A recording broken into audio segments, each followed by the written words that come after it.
ಕಾಂಗ್ರೆಸ್ ಹೇಳಿದರೆ ನಾವೇನು ಹಿಂದೂಗಳಿಂದ ಗೆದ್ದಿಲ್ಲ, ನಾವು ಮುಸಲ್ಮಾನರಿಂದ ಗೆದ್ದಿದ್ದೀರಿ ಅಂತ ಹಲವಾರು ಜನ ಮಂತ್ರಿಗಳು ಎಲ್ಲರಿಗೂ ಬೀದರಿಂದ ಹೇಳಿದ್ದಾರೆ. ಕುಕ್ಕರ್ ಬಾಂಬ್ ಬ್ಲಾಸ್ಟ್ ಮಾಡಿದವನು ನಮ್ಮ ಬ್ರದರ್ ಅಂತಾರೆ. ಮೊನ್ನೆ ಮೈಸೂರಲ್ಲಿ ಗಲಭೆ, ಮೈಸೂರಿನ ಉದಯಗಿರಿ ಪೊಲೀಸ್ ಸ್ಟೇಷನ್ ಮೇಲೆ ಹಲ್ಲೆ ಮಾಡಿದವರು ಸಣ್ಣ ಮಕ್ಕಳು ಅಂತಾರೆ. ವಿಧಾನಸೌಧದಲ್ಲಿ ಪಾಕಿಸ್ತಾನ ಜಿಂದಾಬಾದ್ ಅವರು ಅಂದವ್ರಿಗೆ ಅಂದ್ಲೇ ಇಲ್ಲ ಅವರು ಅಂತಾರೆ. ಈ ಥರ ಪದೇ ಪದೇ ಅವ್ರ ಪರವಾಗಿ ನಿಲ್ಲೋ ಅಂಥ ಒಂದು ಕೆಲಸವನ್ನು ಕಾಂಗ್ರೆಸ್ ಅವರು ಮಾಡ್ತಾ ಇದ್ದಾರೆ. ಇದೆಲ್ಲ ನಾಟಕ. ಮೋಸ್ಟ್ಲಿ ಅವರು ಏನೇನು ಹಬ್ಬ ಬರುತ್ತೋ 1 ಅವರ್ 2 ಅವರ್ ಯಾಕೆ ಕೊಡ್ತೀರಾ? ಫುಲ್ ಡೇನೇ ಕೊಟ್ಬಿಡಿ ಅವರು, ಇಲ್ಲ ಫುಲ್ 1 ತಿಂಗಳು ಪೂರ್ತಿ ರಜಾ ಕೊಟ್ಬಿಡಿ, ಬೆಸ್ಟು. ತಲೆನೋವೇ ಇರಲ್ಲ, ಈ ಟ್ರಾಫಿಕ್ಕನ್ನು ಕಡಿಮೆ ಆಗ್ತೈತೆ. 1 ಅವರ್ 2 ಅವರ್ ಯಾಕೆ ಕೊಡ್ತೀರಾ? ಪೂರ್ತಿ ತಿಂಗಳೇ ಕೊಟ್ಬಿಡಿ ಅವ್ರಿಗೆ, ಆರಾಮಾಗಿ ಮಜಾ ಮಾಡ್ಕೊಂಡು ಬಿರಿಯಾನಿ ತಿಂದ್ಕೊಂಡು ಇರಲಿ. ಹಿಂದೂಗಳು ಯಾವ ಸ್ಥಿತಿಗೆ ಇವತ್ತು ಕರ್ನಾಟಕದಲ್ಲಿದ್ದಾರೆ ಅಂತ ಇದರಿಂದ ಸ್ಪಷ್ಟವಾಗಿ ಅರ್ಥ ಆಗ್ತೈತೆ. ಕಾಂಗ್ರೆಸ್ ಪಾರ್ಟಿ ಯಾವ ರೀತಿ ರೆಕಮೆಂಡ್ ಮಾಡಿದ್ದಾರೆ, TJ ಹಳ್ಳಿ ಘಟನೆಗಳು ಅದನ್ನು ಕೂಡ ಬಿಟ್ರ, ಹುಬ್ಳಿ ಘಟನೆ ಅದನ್ನು ಕೂಡ ಕೇಸ್ ಬಿಟ್ರ. ಅಂದರೆ ವೋಟ್ ಹಾಕಿದ್ದಾರೆ ಅನ್ನೋ ಒಂದೇ ಕಾರಣಕ್ಕೆ ಇಡೀ ಸರ್ಕಾರ ಅವರ ಗುಲಾಮರಾಗಿ ನಡೀತಾ ಇರೋವಂಥದ್ದು. ಈ ಸರ್ಕಾರಕ್ಕೆ ನಾಚಿಕೆ ಆಗಬೇಕು. ವಿಪಕ್ಷ ನಾಯಕ ಆರ್ ಅಶೋಕ್ ಹೀಗೆ ಮಾತಾಡುವುದು ತೀರಾ ನಿರೀಕ್ಷಿತ. ಅಶೋಕ್ ಆಗ್ಲಿ ತೇಜಸ್ವಿ ಸೂರ್ಯ ಆಗ್ಲಿ ಹೀಗೆ ಮಾತಾಡದೇ ಇದ್ರೆ ಮಾತ್ರ ಆಶ್ಚರ್ಯ ಆಗುವಷ್ಟು ಬಿಜೆಪಿ ನಾಯಕರು ಯಾವ ಘಟನೆಗೆ ಹೇಗೆ ಪ್ರತಿಕ್ರಿಯಿಸುತ್ತಾರೆ ಅನ್ನೋದನ್ನ ಈಗ ಶಾಲೆಗೆ ಹೋಗೋ ಮಕ್ಕಳು ಊಹೆ ಮಾಡಬಹುದು. ತೆಲಂಗಾಣ ಸರ್ಕಾರ ರಂಜಾನ್ ಉಪವಾಸ ಕೈಗೊಳ್ಳುವ ಅಲ್ಲಿನ ಸರ್ಕಾರಿ ನೌಕರರಿಗೆ ದಿನದ ಸೇವಾವಧಿಯಲ್ಲಿ 1 ಗಂಟೆ ಕಡಿತ ಸೌಲಭ್ಯ ಒದಗಿಸಿದೆ ಅನ್ನೋ ಸುದ್ದಿ ಬಂದಾಗ ಬಿಜೆಪಿ ಮುಖಂಡರು ದೊಡ್ಡ ಹುಯಿಲೆಬ್ಸಿದ್ರು. ಇದು ತುಷ್ಟೀಕರಣ ರಾಜಕೀಯ ಅಂತ ಬೊಬ್ಬೆ ಹಾಕಿದ್ರು. ಅಮಿತ್ ಮಾಳವಿಯಾ ಅವರಿಂದ ಪ್ರಾರಂಭಿಸಿ ಕೇಂದ್ರ ಗೃಹ ರಾಜ್ಯ ಸಚಿವ ಬಂಡಿ ಸಂಜಯ್ ವರೆಗೆ ಎಲ್ಲರೂ ತೆಲಂಗಾಣದ ಕಾಂಗ್ರೆಸ್ ಸರ್ಕಾರದ ಮೇಲೆ ಮುಗಿಬಿದ್ದು ಖಂಡಿಸಿದ್ರು. ಇದು ಮುಸ್ಲಿಂ ಓಲೈಕೆ ಅಂತ ಮಾಳವಿಯಾ ಟ್ವೀಟ್ ಮಾಡಿದ್ರು. ಕಾಂಗ್ರೆಸ್ನವರು ಹಿಂದೂಗಳಾಗಿ ಇನ್ನೂ ಉಳಿದಿದ್ದಾರಾ? ಅವರ ರಕ್ತದಲ್ಲಿ ಹಿಂದೂ ರಕ್ತ ಇದೆಯಾ ಅಂತೆಲ್ಲ ಬಂಡಿ ಸಂಜಯ್ ಪ್ರಶ್ನಿಸಿದ್ರು.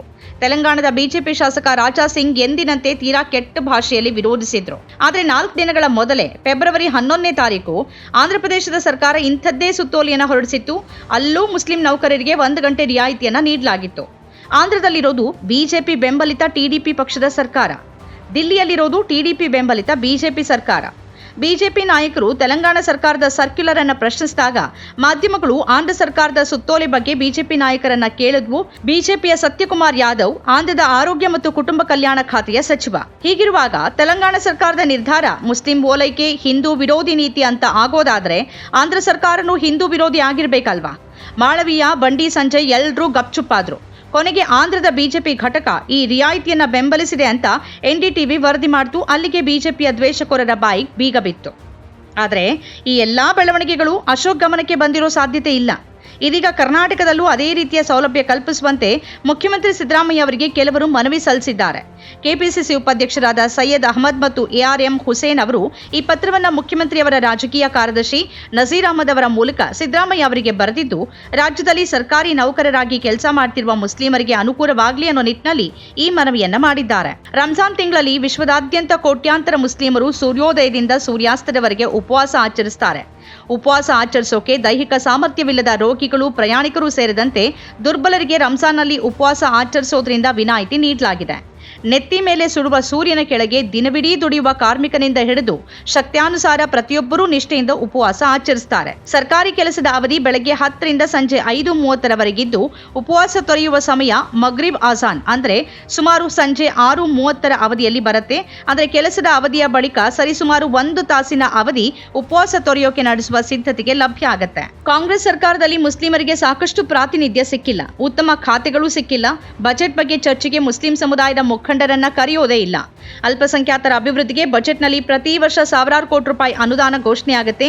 ಇದರಲ್ಲಿ ಬಿಡುಗಡೆಗೊಂಡಿರುವ ಅನುದಾನ ಎಷ್ಟು? ಬಿಡುಗಡೆಗೊಂಡ ಅನುದಾನದಲ್ಲಿ ಎಷ್ಟು ಇದುವರೆಗೆ ವೆಚ್ಚವಾಗಿದೆ? ನಿರ್ಲಕ್ಷ್ಯದಿಂದ ಪ್ರತಿ ವರ್ಷ ವೆಚ್ಚವಾಗದೆ ಲೋಪವಾಗುವ ಅನುದಾನ ಎಷ್ಟು?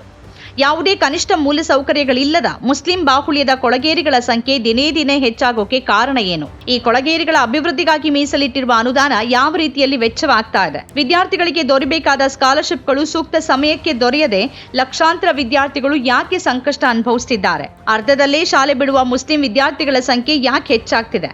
ಅಲ್ಪಸಂಖ್ಯಾತರ ಅಭಿವೃದ್ಧಿಗಾಗಿರುವ ಪ್ರಧಾನಮಂತ್ರಿಗಳ 15 ಅಂಶಗಳ ಕಾರ್ಯಕ್ರಮ ಪ್ರಗತಿ ಪರಿಶೀಲನೆ ಯಾಕೆ ಕಾಟಾಚಾರಕ್ಕೆ ಮಾತ್ರ ನಡೀತಿದೆ? ಹೀಗೆ ಸರ್ಕಾರದ ಮುಂದೆ ಸಮುದಾಯದ ಏಳಿಗೆಗಾಗಿ ಮುಂದಿರಿಸಬೇಕಾದ ಬೇಡಿಕೆಗಳ ಪಟ್ಟಿ ಬಹಳ ದೊಡ್ಡದಿದೆ.